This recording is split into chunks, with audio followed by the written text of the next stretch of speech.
Dari Abi Hurairah radhiyallahu an, dia berkata, tahukah kalian siapa orang-orang yang bangkrut dari umatku pada hari kiamat? Maka para sahabat menjawab, orang yang bangkrut di tengah-tengah kami adalah orang-orang yang tidak punya dirham dan kekayaan. Maka Nabi SAW bersabda, bukan itu yang saya maksudkan, tetapi orang-orang yang bangkrut dari umatku adalah orang yang datang pada hari kiamat dengan pahala segudang.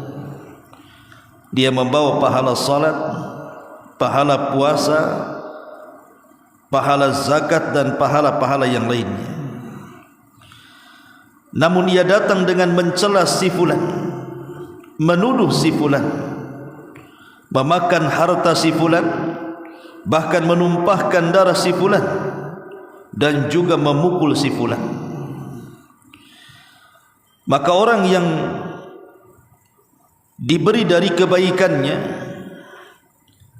yang ia juga diberi dari kebaikannya, hingga jika ataupun maka kebaikan yang ia miliki akan diberikan kepada orang yang dizaliminya, hingga jika semua kebaikannya habis padahal semua dosanya belum habis, maka akan diambil dari kesalahan-kesalahan dosa orang yang dizaliminya, lalu dilimpahkan kepadanya, kemudian ia pun dilemparkan ke dalam api jahannam. Hadis ini dikeluarkan Al-Imam Muslim. Perhatikan hadis ini. Hadis ini menceritakan kepada kita tentang manusia-manusia yang bangkrut. Kalau di dunia orang yang memiliki usaha, anggaplah orang itu membangun sebuah perniagaan dengan modal yang cukup besar. Tiba-tiba kemudian dalam satu malam hancurlah bisnisnya, modalnya lenyap, bahkan dia harus menanggung hutang orang-orang yang berhutang kepadanya.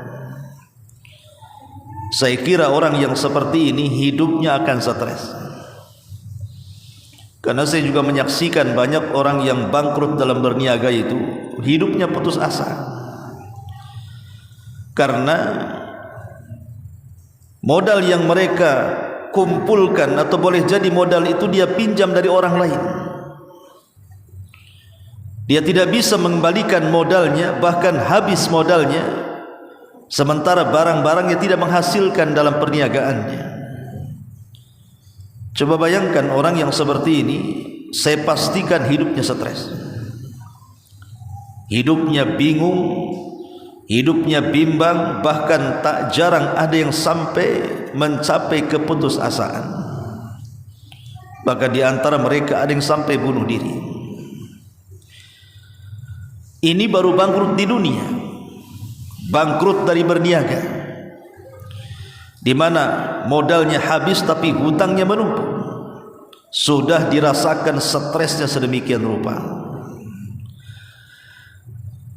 Tetapi ingat bahwa bangkrut di dunia ini ada masanya. Boleh jadi mungkin hari ini bangkrut, besok pula kemudian mendadak kaya. Bisa saja terjadi. Ataupun kalaupun tidak demikian, dengan berakhirnya kematian, maka selesailah kebangkrutan bagi dia di dunia. Itu kalau seandainya cerita dunia. Jadi kalau ada orang yang bangkrut dalam berniaga, semata-mata dia meninggal dunia, selesailah kebangkrutannya. Tapi hakikat bangkrut itu bukan itu. Nabi SAW mengatakan di sini, annal muflisu min ummati man ya'ti yaumal qiyamah bi salatin wa siyamin wa zakatin. Jadi ada seseorang yang datang menghadap kepada Allah Subhanahu wa taala dengan bangganya dia membawa segudang pahala. Dia bawa pahala salatnya, dia bawa pahala puasanya, dia bawa pahala zakatnya, dan bahkan pahala-pahala ibadah yang lainnya. Karena dalam riwayat disebutkan dia membawa kebaikan sebesar gunung, saking banyaknya pahala yang dibawa dia menghadap Allah Subhanahu wa taala. Dan dia sudah yakin bahwa dia akan masuk surga dengan pahala yang dibawanya itu. Tapi masalahnya di satu sisi dia pun membawa dosa. Celakanya dosa ini yang berkaitan dengan hamba-hamba Allah yang lainnya. Dia membawa dosa pernah mencaci maki orang, pernah menuduh orang, pernah memakan harta orang, pernah menumpahkan darah orang, pernah menyakiti dengan memukul orang. Artinya di satu sisi dia memiliki segudang pahala, di sisi yang sama dia memiliki segudang dosa kezaliman.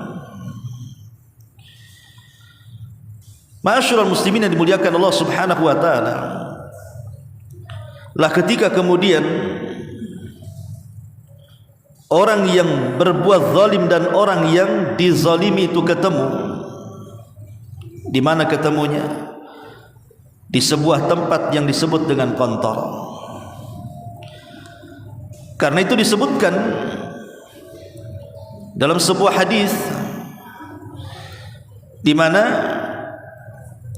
Allah Subhanahu wa taala akan pertemukan orang-orang yang zalim dan yang dizalimi itu setelah titian sirat. Ini kalau terjadi kepada seorang yang beriman dengan orang yang beriman lainnya. Tapi kalau seandainya kezalimannya itu kepada orang kafir atau kepada binatang, maka kisosnya sebelum titian sirat. Tapi kalau sesama orang yang beriman, maka terjadi kisos itu setelah titian siratal mustaqim. Disitulah akan tampak orang-orang yang bangkrut pada hari kiamat. Bayangkan ikhwan, orang ini sudah lelah letih menyeberangi titian siratal mustaqim dengan berbagai macam bahayanya. Karena jembatan itu disebutkan dia lebih halus dibandingkan rambut dan lebih tajam dibandingkan pedang. Dan jembatan itu bukan jembatan yang tidak bergerak layaknya jembatan di dunia, tapi jembatan itu bergerak-gerak dan licin apabila dijalani di atas jembatan itu. Belum lagi ada kalalib, ada pengait yang sewaktu-waktu bisa mengait orang yang melintasinya. Sehingga ada orang-orang yang berhasil melewati titian, ada orang-orang yang tidak berhasil melewati titian. Dan saat itu manusia tidak berfikir kepada siapapun, hatta keluarganya. Dia hanya berfikir kepada dirinya sendiri, apakah dia sanggup untuk melewati titian ataukah tidak. Lah di antara orang-orang yang selamat dari titian itu, dan mereka membawa pahala yang sangat besar, dan dia yakin karena dari kontor ke pintu surga itu sudah dekat. Artinya selangkah lagi dia tinggal masuk surga. Dengan bangganya dia membawa pahala yang sangat besar, pahala salat, pahala puasa, pahala zakat, pahala sedekah, pahala baca Quran, dan pahala-pahala yang lainnya. Tiba-tiba kemudian ketika kakinya hendak melangkahkan menuju pintu surga, datang pula orang-orang yang pernah dizalimi di dunia. Maka dia akan menyetopnya dan mengatakan, "Hei fulan, bukankah dulu engkau yang mencaci maki aku? Sekarang terjadi pengadilan Allah di sini. Aku tidak mungkin membalas dengan cacian diriku kepadamu, tapi kemarikan pahalamu sebagai imbalannya." Maka mulailah kemudian dia membagikan pahalanya.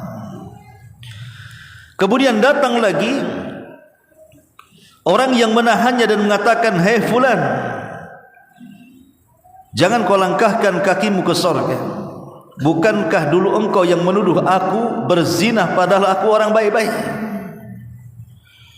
Hati-hati ikhwatul fiddin, menuduh seseorang berzina itu Kalau tidak ada saksinya maka itu termasuk dosa besar. Seperti umpamanya mengata-ngatai orang atau anak kecil dengan mengatakan anak haram. Kan ada tuh kalimat-kalimat tuh dasar anak haram. Pernah dengar antum kalimat seperti itu? Itu anak haram itu katanya. Tidak boleh. Anak haram berarti kan anak zina dia. Itu sama dengan menuduh orang tuanya berzina. Dan itu termasuk kabairudz dzunub, dosa daripada dosa besar. Qadful muhsanat namanya. Dia menuduh wanita baik-baik berzina dengan mengata-ngatai anaknya sebagai anak haram. Bolehlah kita ini marah kepada anak yang nakal gitu ya, yang tidak bisa diatur, tapi jangan melontarkan kalimat anak haram, dasar anak haram, tidak boleh. Kalimat itu termasuk kabairudz dzunub, itu dosa besar. Ya. Jadi ada orang-orang yang kemudian ketika di dunia dituduh seperti itu, maka dia akan mengatakan kepada orang yang membawa pahala banyak itu, tunggu dulu, jangan kau langkahkan kakimu ke surga. Kau dulu pernah menuduh aku berzina, padahal aku tidak berzina, aku orang baik-baik. Maka sebagai imbalannya kemarikan pahala, akhirnya dibagikan pahalanya.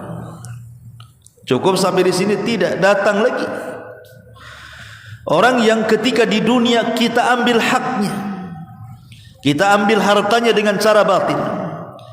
Boleh jadi dengan cara mengurang-urang takaran, mengurang-urang timbangan, mengurang-urang meteran dalam berniaga atau curang dalam dagangan, atau dengan cara mencopet, dengan cara merampok, dengan cara merompak, atau dengan cara menipu, berbohong, berdusta dan yang semacamnya, atau dengan cara berjudi, judol dan yang semacamnya. Intinya mengambil hak orang lain dengan cara yang zalim, dengan cara yang curas. Maka akan datang menghadap kita dan mengatakan, tunggu, jangan kau langkahkan kakimu ke surga. Dulu kau mengambil hartaku,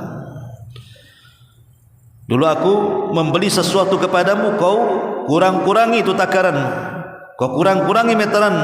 Sekarang mana pahalamu? Akhirnya dibagikan pahalanya. Tiba-tiba datang lagi orang yang mengatakan, tunggu dulu, jangan kau langkahkan kakimu ke surga. Bukankah engkau yang membunuh aku? Katanya. Orang-orang yang dibunuh ini akan berbeda kisahnya, sebagaimana disebutkan oleh Ibnu Abbas radhiyallahu anhu.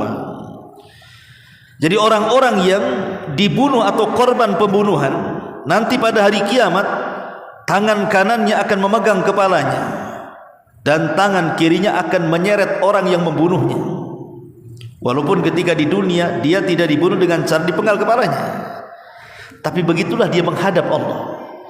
Kepalanya dipegang, kemudian orang yang membunuhnya diseret, kemudian menghadap Allah Subhanahu wa taala dan mengatakan, ya Rabb, sal hadza lima qatalani. Ya Rabb, tanya orang ini kenapa dia sampai membunuh. Ya Rabb, sal hadza lima qatalani. Ya Rabb, tanya orang ini kenapa dia sampai membunuh aku. Akhirnya kemudian ketika orang ini sudah tidak memiliki pahala karena sudah dibagi-bagi kepada orang-orang yang tadi yang pernah dicacinya, dimakinya, digibahnya, dihasadnya, disihirnya dan begitu seterusnya, habis pahalanya. Sehingga dia untuk membayar hutang pahalanya sudah tidak ada lagi. Maka orang ini akan mengatakan, ya tidak apa-apa, kamu tidak memberikan pahala kepadaku tidak ada masalah, tapi aku punya dosa, tolong tanggung dosaku. Yang lain mengatakan, tolong tanggung dosaku, tolong tanggung dosaku. Akhirnya apa? Pahalanya habis dibagi-bagi, sementara dia harus memikul dosa orang terhadap dirinya. Itulah yang disebut dengan bangkrut secara hakikat. Gimana tidak bangkrut? Pahala habis, dosa orang pun ditanggung dia. Seperti orang usaha modal habis, utang pula numpuk. Antum mau usaha utang ke bank 1 miliar, 2 hari bangkrut, modal habis, antum harus nyicil ke bank. Apa enggak stres itu? Ya. Masyaallah muslimin yang dimuliakan Allah Subhanahu wa taala, Al-Imam Ibnu Utsaimin rahimahullahu taala, beliau memberikan catatan kepada hadis ini. Kata beliau dalam syarahnya Riyadhus Shalihin, Wa sadaqa an-nabiy sallallahu alaihi wasallam fa inna hadza huwal muflisu haqqan.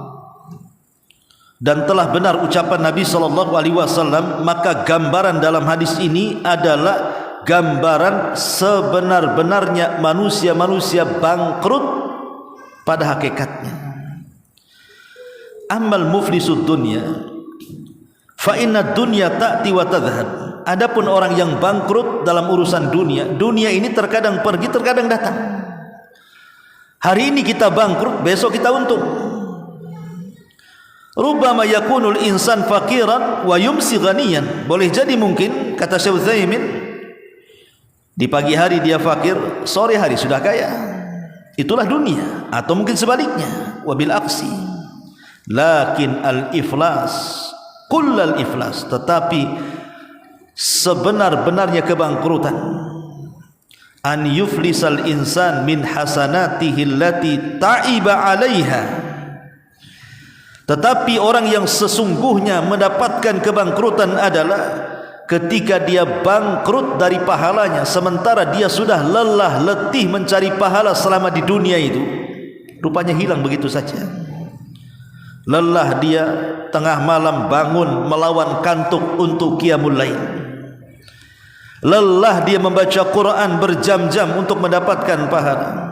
Lelah dia mencari harta untuk disedekahkan. Lelah dia berpuasa, haji, umrah atau ibadah-ibadah yang lainnya. Lah kelelahan itu persis seperti yang Allah Subhanahu wa taala firmankan, amilatun nasibah tasla naran hamiyah. Amilatun nasibah, dia sudah beramal dengan susah payah untuk mengumpulkan pahala, tapi ujung-ujungnya masuk ke dalam neraka, naudzubillah, karena dibagi-bagikan pahalanya tuh. Itulah orang-orang bangkrut, kata Syekh Utsaimin rahimahullahu taala. Ma'asyiral muslimin yang dimuliakan Allah Azza wa Jalla. Dan juga Al-Imam At-Tayyibi dalam syarah kitab Mishkat Al-Masabih, beliau juga mengatakan,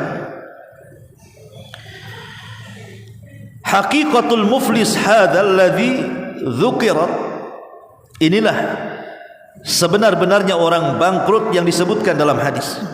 Wa amma man laisa lahu malun wa man qalla maluhu fannasu yusammunaha muflisan wa laysa huwa haqiqatal muflis. Adapun orang yang tidak punya harta atau mungkin sedikit hartanya, ya memang manusia terkadang mengatakan orang itu bangkrut, tetapi bukan hakikat kebangkrutan. Lianna hadza amrun yazulu wa yanqati bimautihi. Karena perkara ini bisa hilang dengan terputus nyawanya atau dengan kematiannya. Wa rubbama inqata'a biyasarin yahsul lahu ba'da dzalika min hayatihi, atau boleh jadi ketika dia bangkrut di dunia, rupanya dia meninggal dapat surga pula. Makanya orang yang bangkrut di dunia itu bukan kebangkrutan yang hakikat. Bisa saja bangkrut di dunia, di akhirat dia untung. Tapi bangkrut yang sesungguhnya adalah kebangkrutan pahala, karena ancamannya neraka dan ancamannya tidak masuk surga. Dari sini ikhwatul fillah muliakan Allah Subhanahu wa taala, ulama membagi seperti yang dikatakan oleh Imam Al-Albani rahimahullahu taala. Dia mengatakan az-zulmu salasatun. Kata Syekh Albani rahimahullahu taala, kezaliman itu ada 3 macam. Fa zulmun la yatrukuhu Allah, wa zulmun yughfaru, wa zulmun la yughfar. Yang pertama kezaliman yang tidak mungkin ditinggalkan Allah. Yang kedua kezaliman yang akan diampuni, dan yang ketiga kezaliman yang tidak akan pernah diampuni. Fa amma dzulmul ladzi la yughfar, adapun kezaliman yang tidak mungkin diampuni, fasyirku la yaghfiruhullah, itulah kesyirikan yang tidak mungkin diampuni Allah. Wa amma dzulmul ladzi yughfar, adapun kezaliman yang akan diampuni, fa dzulmul 'abdi fima bainahu wa bainallah, kezaliman antara hamba dengan Allah Subhanahu wa taala. Wa amma dzulmul ladzi la yutrak, adapun kezaliman yang tidak mungkin ditinggalkan, fa dzulmul ibad fayaqtassullahu ba'dhum min ba'din. Itulah kezaliman sesama hamba-hamba Allah yang lainnya, sampai Allah membuat perhitungan qisas kelak pada hari kiamat, satu manusia dengan manusia yang lainnya. Jadi Syalbani rahimahullah ta'ala ingin mengatakan bahwa dosa kezaliman itu ada 3 macam. Pertama, dosa kezaliman yang tidak mungkin diampuni, itulah kesyirikan namanya. Syirik itu dosa yang tidak mungkin diampuni. Kalau dia mati di atas kesyirikan dan tidak bertobat lah ya. Kalau bertobat ya diampuni. Maksudnya meninggal di atas kesyirikan. Jadi kalau orang meninggal dia sedang jadi dukun, atau datang ke dukun, atau dia sedang meminta-minta di kuburan, atau percaya kepada tangkal-tangkal dan jimat, dan dia meninggal di atas jimat, dan dia meyakini itulah yang mendatangkan manfaat dan mencegah madarat, alias syirkul akbar, syirik besar, kemudian dia meninggal, itulah yang dikatakan dalam Al-Quran, inna syirka la zulmun azim. Sesungguhnya kesyirikan itu kezaliman yang sangat besar. Ini tidak akan diampuni sampai kiamat dibangkitkan, dan kalau masuk neraka tidak akan keluar lagi. Kemudian yang kedua, ada kezaliman itu antara kita dengan Allah. Mungkin kita lalai, satu waktu mungkin kita meninggalkan salat, mungkin kita lalai satu waktu kita meninggalkan puasa Ramadan, atau mungkin meninggalkan zakat padahal sudah waktunya dikeluarkan. Itu antara kita dengan Allah namanya. Lah ini di bawah kehendak Allah, tahta masyiatillah. Kalau Allah mau, Allah ampuni dan tidak diazab dosa-dosanya. Tapi kalau Allah tidak mau, bisa saja Allah masukkan dulu ke neraka, dibersihkan dosanya, baru dimasukkan ke dalam surga. Tapi masih ada kesempatan diampuni. Tapi ada dosa yang digantungkan ampunannya. Walaupun kita sudah istighfar, sudah tahajud, sudah sholat taubat, sudah berdoa, sudah bermunajat, meminta ampun kepada Allah, Allah tetap menggantungkan ampunannya, tidak langsung diampuni. Itulah dosa kezaliman antara satu hamba dengan hamba Allah yang lainnya.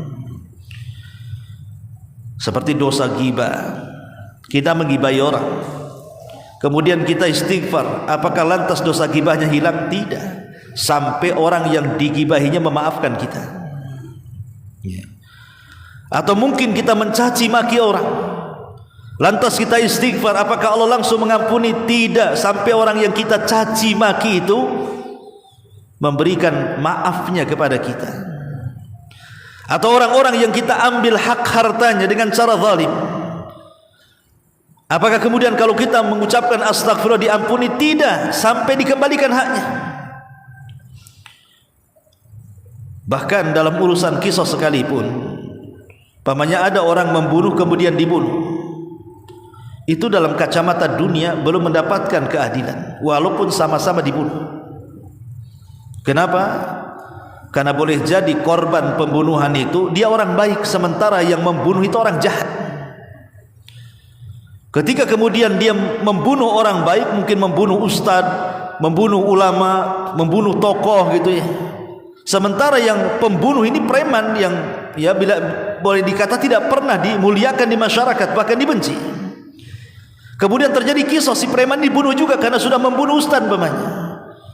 Apakah mendapatkan keadilan? Belum. Kenapa? Karena nilainya berbeda. Ini ustadz banyak santrinya, dengan kehilangannya berarti banyak santri yang tidak bisa belajar kepada ustadz itu. Sementara yang satu si preman ini, kalau mati pun siapa yang akan mengambil ilmu dari dia? Yang ada didoakan dari dulu, kapan mati, kapan mati. Artinya rasa keadilan itu tidak ada di sini, di dunia ini.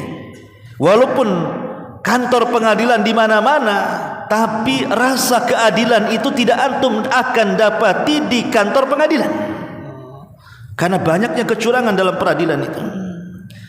Tetapi nanti pada hari kiamat setiap kisos itu akan diulang.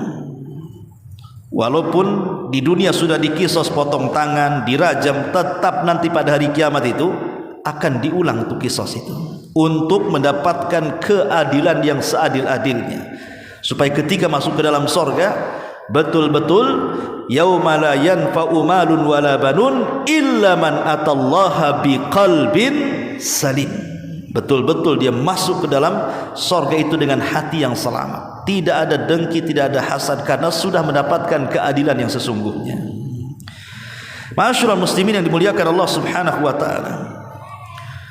Oleh karena itulah maka supaya kita tidak terhindar, supaya kita terhindar dari hal-hal kebangkrutan pada hari kiamat, apa saja yang harus kita lakukan supaya jangan sampai kemudian kita terkena kebangkrutan pada hari kiamat.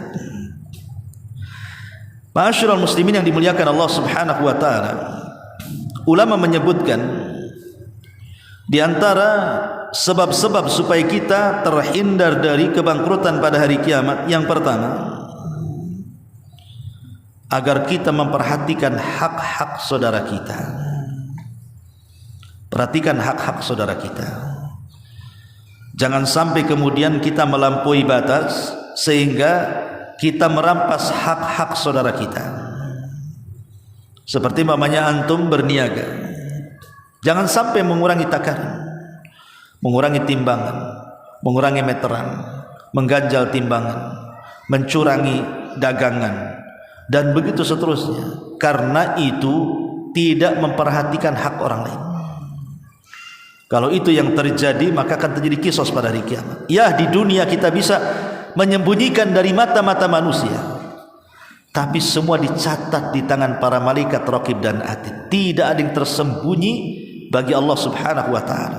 Semua yang kita lakukan sudah dicatat, dan ada saksi dan buktinya secara kuat. Enggak mungkin mengelak kita di peradilan Allah Subhanahu wa taala. Di dunia kita bisa nyogok, kita bisa bayar lawyer. Di akhirat lawyernya saja butuh lawyer. Di dunia lawyer dicari, di akhirat lawyernya stres, karena dia juga butuh lawyer. Tapi siapa lawyer dia kecuali amal soleh dia? Ma'asyiral muslimin yang dimuliakan Allah Azza wa Jalla. Jadi yang pertama, perhatikan hak-hak manusia. Sebagaimana Nabi SAW mengatakan, la tu'addunnal huquqa ila ahliha yaumal qiyamati hatta yuqada lisyatil jalha minasyatil qarna. Laksanakan hak-hak kamu kepada orang lain, karena kelak pada hari kiamat semua akan terjadi hisab, sampai kambing-kambing yang dulu menanduk di dunia, maka dia akan mendapatkan giliran ditanduk pada hari kiamat. Kalau seandainya binatang saja, ikhwan, binatang loh ya, itu saja mendapatkan kisos pada hari kiamat. Jadi kalau seandainya ada dua kambing, yang satu punya tanduk, yang satu tidak, yang punya tanduk ini asik nandukin saja binatang yang tidak bertanduk sampai 1000 kali, maka nanti pada hari kiamat tanduknya akan dilepas, kemudian diletakkan kepada yang suka ditanduk, dan Allah mengatakan tanduklah sebanyak dia menanduk di dunia. Kalau itu sudah terjadi, Allah katakan kuni turaba, jadilah kalian tanah.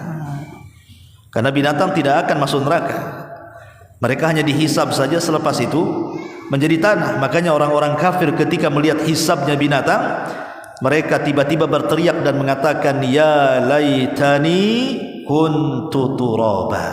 Dalam surah An-Naba, bagaimana orang kafir mengatakan ya laitani kuntu turaba, duhai kiranya aku menjadi tanah seperti binatang-binatang itu menjadi tanah. Mungkin? Mustahil. Manusia ada hisab dan ada azabnya. Ini yang pertama, laksanakan hak-hak kepada manusia. Yang kedua, jangan terpikir melakukan kezaliman. Jangan terpikir melakukan kezaliman, karena zalim di dunia saja akan mendapatkan akibatnya, apalagi di akhirat. Di dunia saja terkadang azab Allah itu disegerakan. Makanya Nabi SAW mengatakan dalam sebuah hadis yang sahih, ada satu dosa, kata Nabi SAW, yang disegerakan ukubatu qabla al-qiyamah, sebelum terjadi hari kiamat, al-baghyu wa qati'atur rahim. Al-baghyu itu kezaliman. Jadi kezaliman itu dosa yang terkadang disegerakan di dunia sebelum akhirat. Seperti yang dikisahkan oleh Imam Az-Zahabi rahimahullahu taala ketika dia menjelaskan tentang az-zulmu dzulumatun yaumal qiyamah. Kezaliman itu adalah kegelapan pada hari kiamat. Kemudian dinukilkan sebuah kisah orang yang melakukan kezaliman kemudian dikes balasannya di dunia. Kisahnya begini. Jadi ada orang yang berteriak-teriak di pasar dan mengatakan, man ra'ani fala yadlim minhu ahada. Siapapun yang melakukan kezaliman, stop, jangan lakukan lagi. Siapapun yang melakukan kezaliman, stop, jangan lakukan lagi. Lihat diriku. Ketika itu dia puntung tangannya. Jadi satu tangannya itu puntung karena diamputasi. Sambil mengacungkan sisa tangannya yang puntung itu, dia mengatakan, siapapun yang melihat aku, stop, jangan melakukan kezaliman. Kemudian ada orang yang mengatakan, fulan, kenapa engkau mengatakan seperti itu? Barulah dia bercerita bahwa satu hari dia sedang lewat di sebuah tepian lautan. Tiba-tiba datang nelayan membawa satu ikan yang sangat besar, dan itu akan dijual untuk makan dia dan anak istrinya. Tapi dirampas sama dia dan diancam, kalau ikan tidak dikasihkan maka aku akan membunuhmu. Ketakutanlah sang nelayan, akhirnya diberikan ikan itu kepada orang jahat ini. Rupanya di tengah jalan, kata Imam Zahabi, ikan itu dihidupkan sesaat oleh Allah tapi mati lagi, hanya untuk menggigit jarinya saja. Jadi ketika dia bawa ikan, tiba-tiba hidup sesaat, digigit jarinya, habis itu mati lagi, hanya untuk gigit saja kemudian mati lagi. Sampai di rumah, dengan senangnya dia pun masak ikan itu, dia makan dengan lahap sampai habis. Tengah malamnya dia tidak sadar bahwa gigitan ikan itu rupanya membawa bisa yang sangat menyakitkan. Rupanya gigitan ikan itu ada bisanya. Dia pun semakin malam semakin larut, semakin malam semakin larut, rasa sakitnya semakin tidak tertahankan. Tidak ada yang tahu rasa sakitnya kecuali Allah. Menjerit dia kesakitan akibat bisa. Keesokan harinya dia datang ke seorang tabib, seorang dokter. Kata tabib, ini tidak bisa. Tidak bisa diobati kecuali harus diamputasi pergelangan tangan. Bayangkan, baru saja kemarin nyuri ikan atau merampok ikan, hari ini sudah dipotong tangannya. Akhirnya dipotong tangannya tuh, pergelangan tangannya dipotong segini. Rupanya keesokan hari disangkanya sudah selesai, rupanya bisa itu sudah menjalar ke sini. Kata dokter harus dipotong juga di sini sikutnya. Akhirnya dipotong. Rupanya tidak sampai di situ, bisanya sudah sampai di sini juga, harus dipotong semuanya. Tapi sang dokter heran, karena dia juga sering menangani kasus yang sama, tapi bisa diobati dengan cara diamputasi. Tapi kenapa kemudian bisa ikan ini bisa terus menjalar. Jadi mulailah dokter ini bertanya kepada orang jahat ini, ceritakan penyakitmu seperti apa. Baru dia menceritakan bahwa aku tergigit ikan dan ikan itu hasil rampokan. Kata sang dokter, subhanallah, dokter ini orang soleh. Coba sebelum kau datang kepadaku mengeluhkan penyakitmu, kau cari orang yang punya ikan itu, kau minta maafnya. Saya yakin boleh jadi tanganmu tidak ada satu pun yang kau amputasi, katanya. Cobalah kau datang kepada pemilik ikan itu sebelum aku potong semua tanganmu tuh. Akhirnya dia datang, ya, menemui pemilik ikan yang pernah diambil ikannya itu. Kemudian berusaha dia meminta maaf setelah ketemu, karena melihat kasihan karena tangannya yang sudah dipotong-potong, diamputasi. Akhirnya pemilik ikan itu mau memaafkan. Samihni ya fulan, maafkan aku wahai fulan. Maka dia pun memaafkannya. Tapi sebelum pergi, orang jahat ini mengatakan kepada pemilik ikan itu dan mengatakan, sebentar sebelum aku pergi, aku ingin bertanya sesuatu, katanya. Apa? Sewaktu aku mengambil ikanmu, aku lihat mulutmu bergerak-gerak. Kau baca apa? Ya. Dia bilang, tidak, aku tidak membaca apapun, katanya. Kemudian dipaksa, akhirnya dia mengaku dan mengatakan, dia, saat kau ambil ikanku, aku menengadahkan tanganku ke langit dan mengatakan, ya Rabb, arini quwwataka ya Rabb. Ya Rabb, tampakkan kekuatan. Aku lemah di hadapanku orang kuat, tampakkan kekuatan. Hanya ngomong itu saja.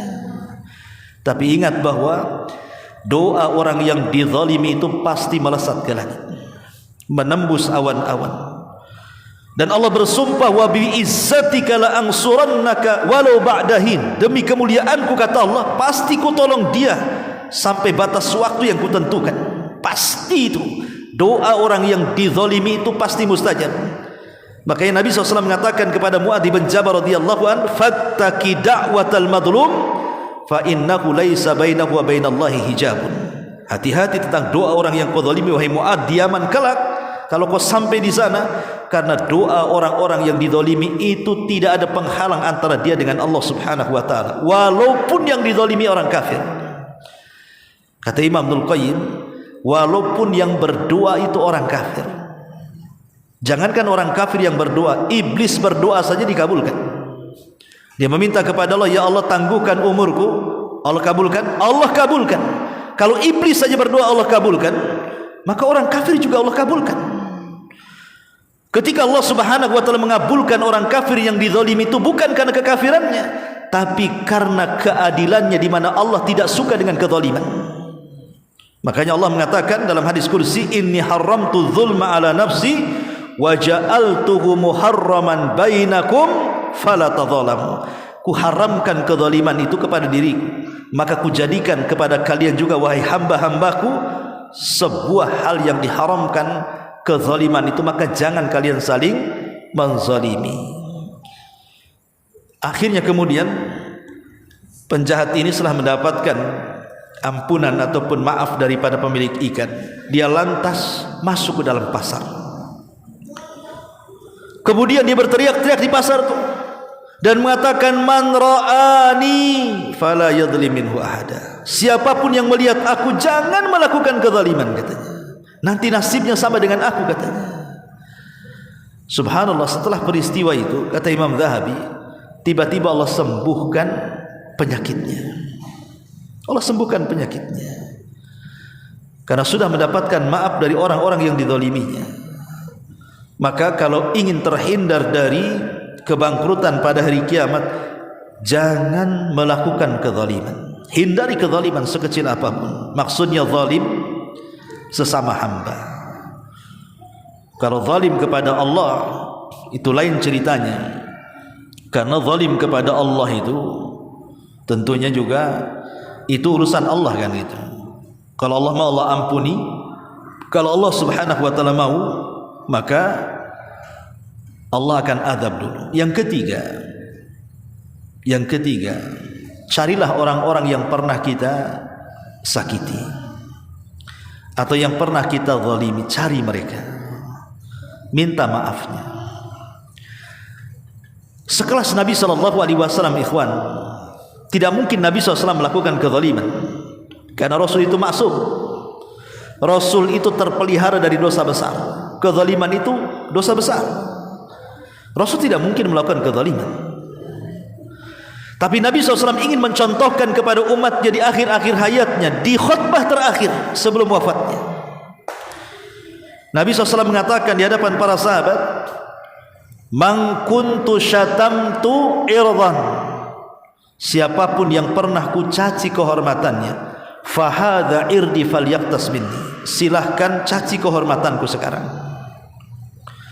Wa man kuntu akhadtu malan fahadha mali falyakhudh minhu, siapapun yang pernah aku ambil harta dan kekayaannya, nih hartaku, ambil sekarang. Wa man kuntu darabtu dhahran fahadha dhahri falyaqtas minhu, atau siapapun yang pernah ku pukul pundaknya, nih pundakku sekarang, silahkan pukul pundakku. Ini Nabi SAW mengatakan seperti itu di atas popularitas beliau, kejayaan beliau.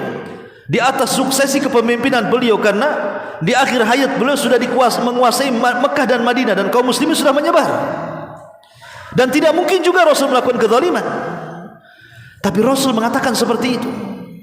Siapa yang pernah ku ambil hartanya, datang kemari, ambil hartaku. Siapa yang pernah mencaci maki, yang pernah ku caci maki kehormatannya, silahkan datang sekarang caci maki kehormatanku. Atau siapa yang pernah ku ambil atau ku pukul punggungnya, silahkan datang, nih punggungku pukul. Rupanya ada seorang sahabat namanya Sawad, sebagaimana disebutkan oleh Imam Ibnu Hisham, seorang pakar sejarah. Sawad ini ingin mengkisos Nabi. Kenapa? Karena saat perang Badar, ketika Rasul membariskan sahabat, si Sawad ini dia tidak mau berbaris lurus, agak ke depan. Dan posisinya dia sedang tidak menggunakan pakaian di zaman Nabi kan kayak pakaian ihram, ya, pakai ihram, bukan kayak pakaian kita kan begitu. Kebetulan dia tidak memakai atasan, artinya dia telanjang dari atas pusar ke atas. Jadi Rasul bawa tongkat, didorong perutnya, ya, supaya mundur, maksudnya supaya sejajar gitu ya, karena dia terlalu maju dalam barisan. Jadi Sawad merasa sakit akhirnya. Kemudian di tengah-tengah Rasul berceramah, tiba-tiba Sawad datang dan mengatakan, "Ya Rasulullah, dulu kau pernah pukul perutku," katanya.